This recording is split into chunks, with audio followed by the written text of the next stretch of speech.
Hey everyone, welcome back to another episode of Podio Commentary. My name is Matt Jarpo, and today we're going to be talking about a movie that I just saw for the first time the other day, and that is following up with this whole Sleepaway Camp situation.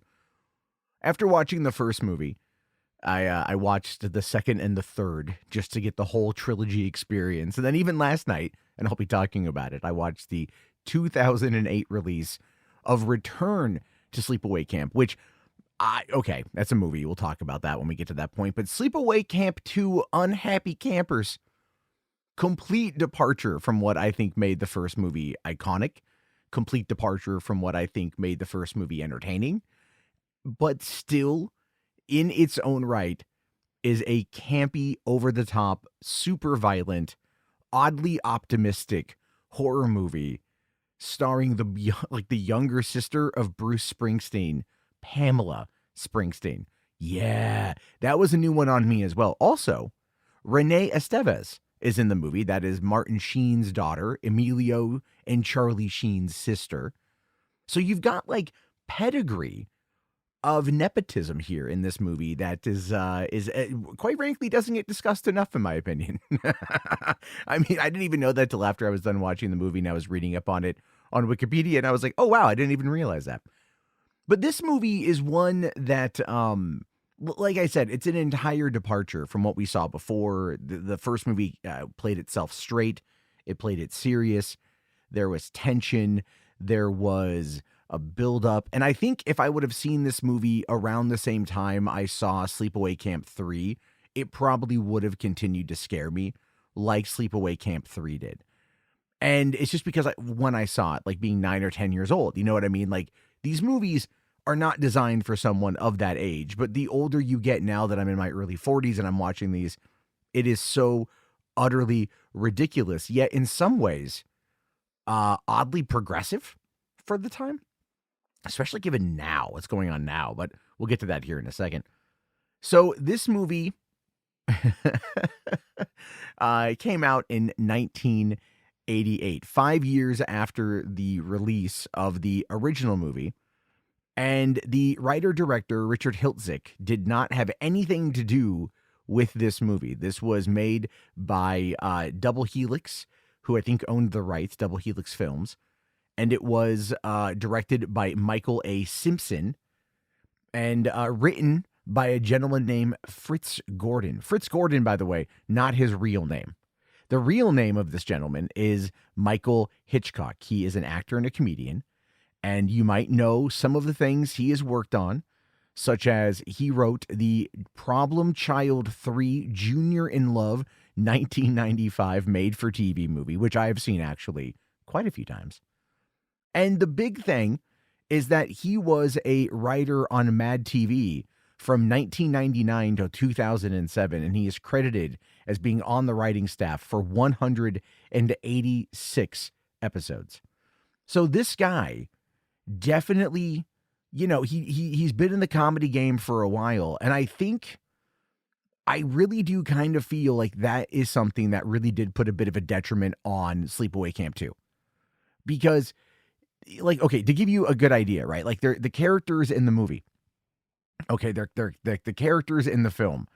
You have, like, TC, you've got, Demi, you've got Judd, you've got Anthony. You know, you've got Brooke, you've got Emilio, you know, you've got all these characters that have these names that are based on the Brat Pack. He legitimately said this in an interview over on sleepawaycampfilms.com. He was talking about how he modeled them all after the Brat Pack. Like TC is Tom Cruise. And he, by the way, I think gets one of the there's another TC actually in the other Sleepaway Camp movie that I got him confused there for a quick second. But, you know, it's like this is what he was trying to do. This was the 80s. At the time, he was 24 years old.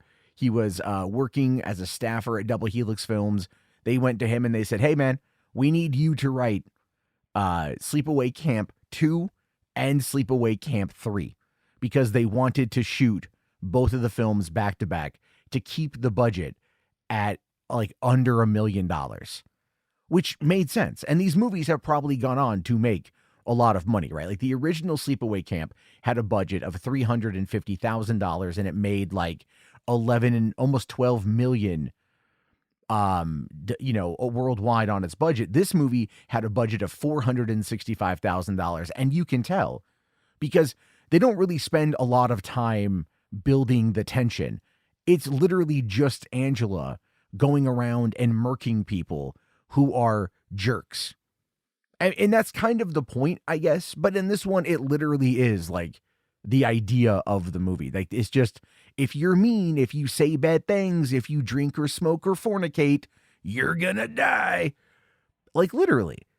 I don't know. I felt that was kind of a little bit too moralistic, considering the fact that this is supposed to be a transgender killer, right? One that is, playing up into the queer side of horror, but still being like wildly conservative in their morals and everything else. Like, if you're nice, you can live. If you're good, you can live.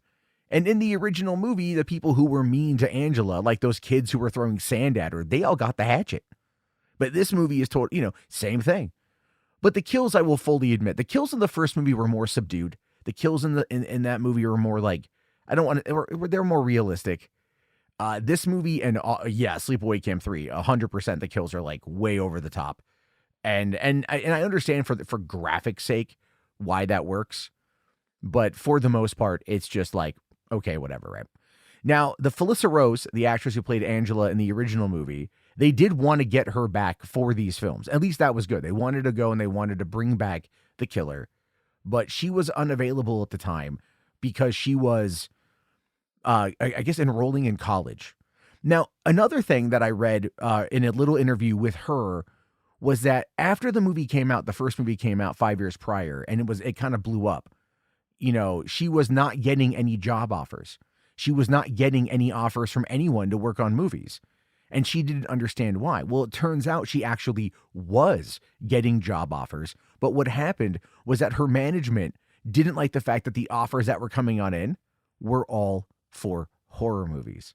They wanted to have actors with pedigree, actors that they could send out for these award-centric roles or whatever, like Oscar gold kind of things. And they did that. Like, they totally, kind of like screwed this girl over. And this is what happens with bad management. But they went to Pamela Springsteen, who, played the part very well. She is very iconic. I would argue that if I had to make the argument, Felissa Rose did a good job as Angela in the first movie. And then in the second and third, Pamela Springsteen kind of like made the character her own, brought about more of a Freddy, quippy type of approach to it, and but was still wildly cheerful and like super optimistic about everything, right? And that to me is kind of interesting.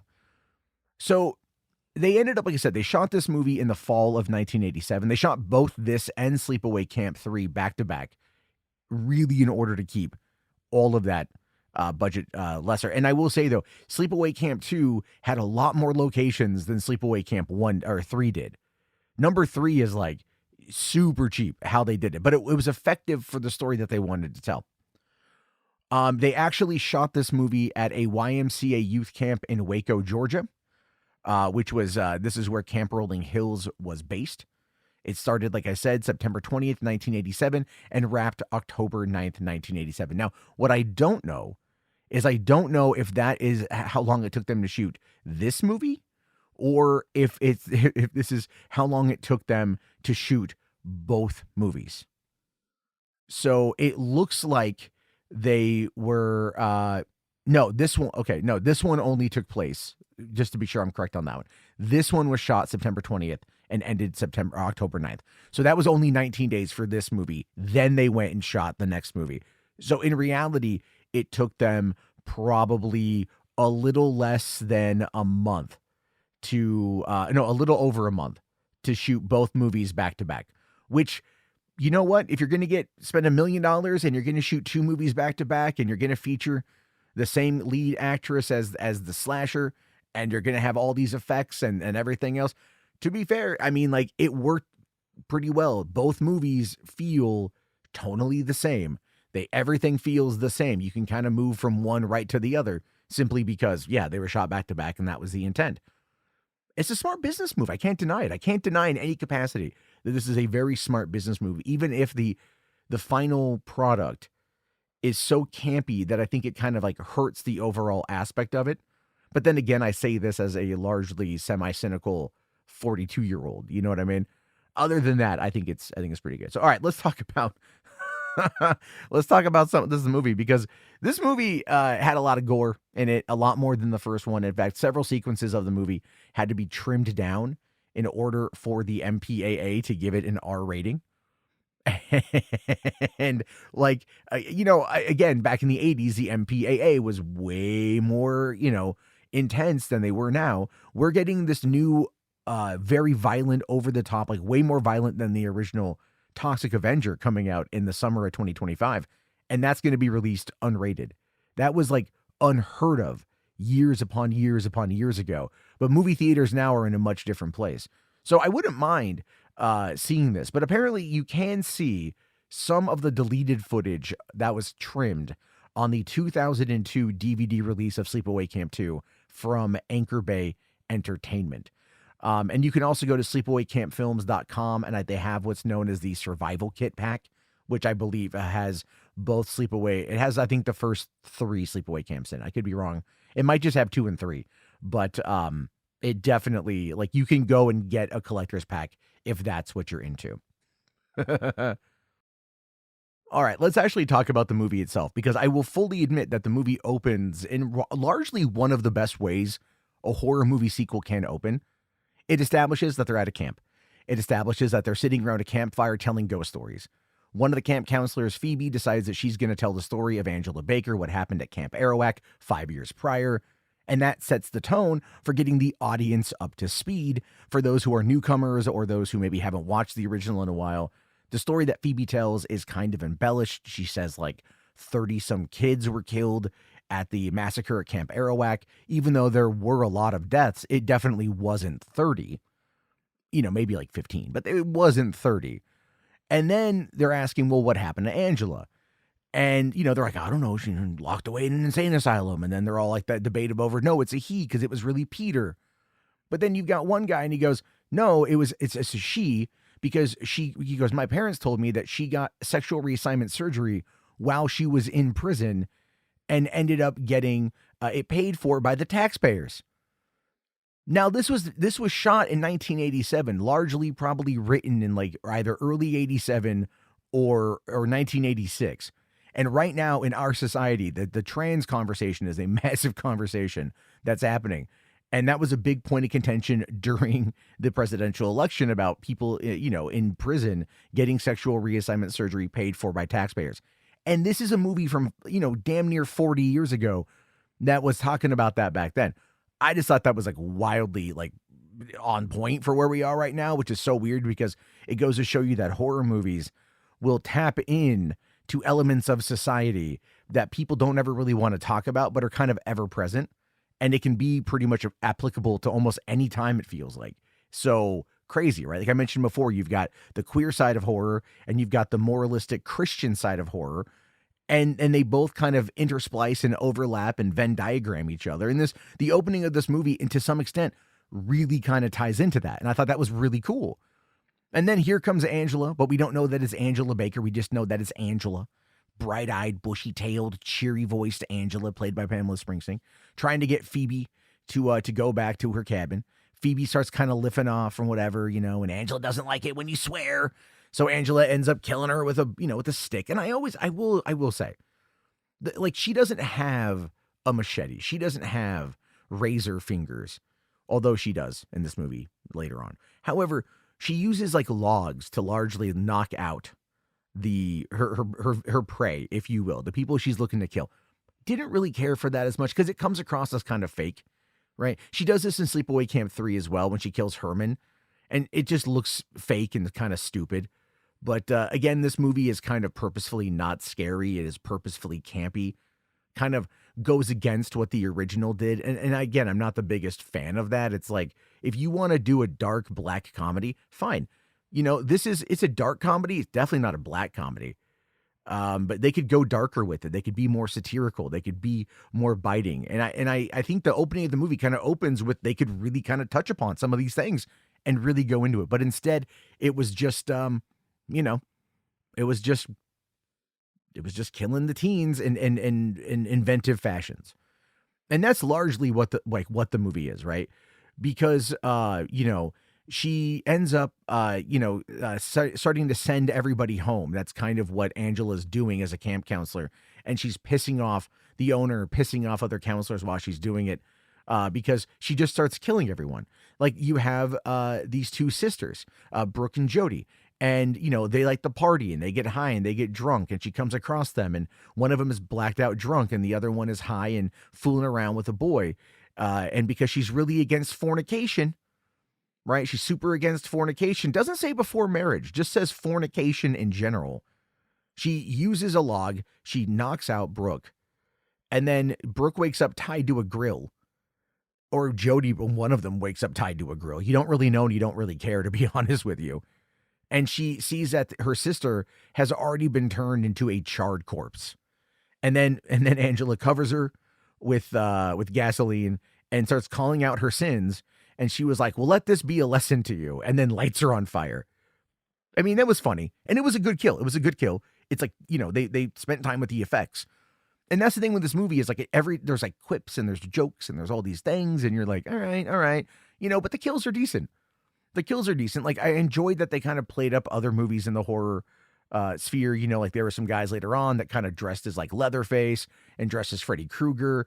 And she ends up like getting the Freddy glove and slicing one guy's neck. And then she puts on the Leatherface mask and she gets the chainsaw and goes after other people. So she definitely like embodies this, you could almost say like the spirit of horror, because they are very self-aware. And but at the same time, it's just kind of like funny to me that the box art for this movie has a woman holding a backpack, and she's got the Freddy mask, the Jason mask and the Freddy gloves, but the Jason mask doesn't appear until Sleepaway Camp 3. I mean, like here's the thing, none of that matters. Okay, like none of that matters at all, period, because it's just everything all kind of runs together, but it's also just tongue in cheek, and then you've got like just other bits in this movie too kind of make like no sense, where like Angela just starts just killing anyone. Like every scene is set up for Angela largely to kill somebody else, right? There's a girl, Mare, who during a panty raid that the boys do, she shows her boobs, and Angela doesn't like that. And then Angela goes and, starts to drive her home, and they get into an argument, and then Angela takes a drill and then drills Mare.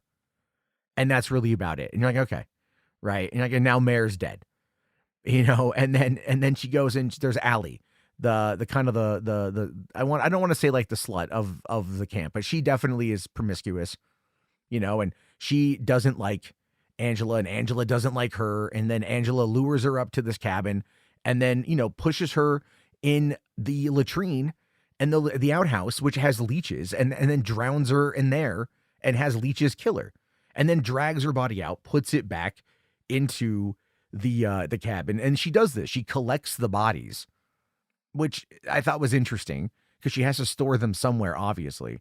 So there's this, a place she's doing all that. And then, well, eventually all of this catches up with Angela, who is constantly trying to juggle the morality of the experience of camp, right? The carefree attitude of this, on top of stopping anyone from having any debaucherous fun.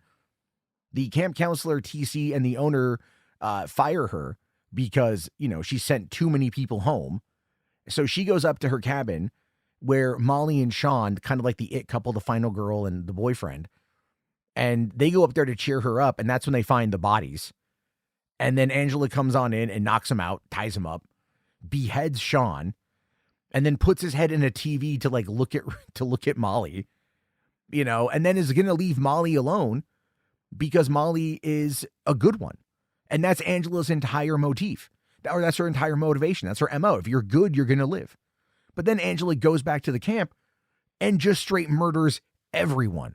Like, as far as you can tell in this movie, she just goes back to the camp and just starts killing every other camper that's there. She just murders everyone. And then Molly ends up, well, she gets knocked out. I kind of overskipped that part. She gets knocked out. And then we think she's dead, but she wakes up and she tries to escape the camp.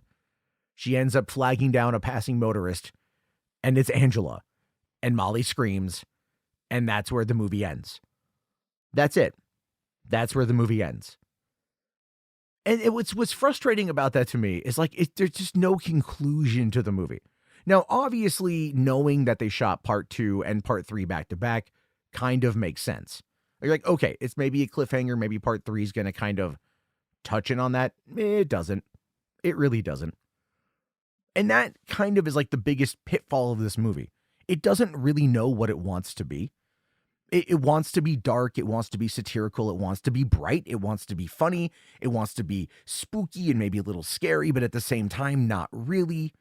It's played for laughs and for camp, but there's gore and there's nudity and there's all this stuff, right? So it's this idea of horror from maybe the 80s when people just like didn't care, or they just wanted to play into the absurd areas of horror, which can work, and it does work. It's like it's enjoyable. Like the more I talk about it, the more I'm like, okay, like I said, I've watched the first one I saw was Sleepaway Camp 3. And I watched it again like 10 years ago. I mentioned this yesterday on the other podcast about Sleepaway Camp. And then I just watched it again. And so I've seen Sleepaway Camp 3 now 3 times throughout the course of my life. And why do I keep going back to it? Because it is entertaining. Will I watch Sleepaway Camp 2, Unhappy Campers again? If the mood strikes me and I feel like watching both of them back to back, then yeah, probably. Would I watch the original again? Yeah, I would actually. Because I feel like the original had something to say. This one, not so much. Outside of just like pushing the moralistic values of being like, that's what the killer wants. But other than that, it was just meant to be this kind of tongue-in-cheek, almost like a parody. And coming off of the ending of the first movie and then reusing the character, it just, that's where I kind of have a problem with it. So you almost have to divorce it from the original. You just have to divorce it from the original, even though the movie itself on Rotten Tomatoes has a 62% from 13 critics with a generally positive rating, but again, a lot of the critics kind of realized that it's purposely not scary, that it's kind of just meant to be a joke. And again, that's kind of take with a grain of salt or how you perceive it. But at the end of the day, I am happy that I watched it. I got to finally, go back into this world as an adult and experience it as an adult. And I look forward, I looked forward to watching more of the films because there's more movies in this franchise. And I did watch Return to Sleepaway Camp. And that's all I'm going to say about that for right now. But anyway, thank you all very much for listening to this. Please head over to podiocommentary.substack.com. Check out my articles. I post articles daily about what's going on in the movie industry. You can check out youtube.com/Podio Commentary is where the episodes are going to go. And then Hollywood After Dark is over on 3 Buck Theater. I'm kind of all over the place. I'm going to consolidate everything. If you want to support an episode and you want to get me to watch a movie that, you want to hear my thoughts on, patreon.com/Matt Jarbo is the best way to do that. And I'll talk to you guys for the next episode. We're going to be talking about Sleepaway Camp 3, Teenage Wasteland, yeah.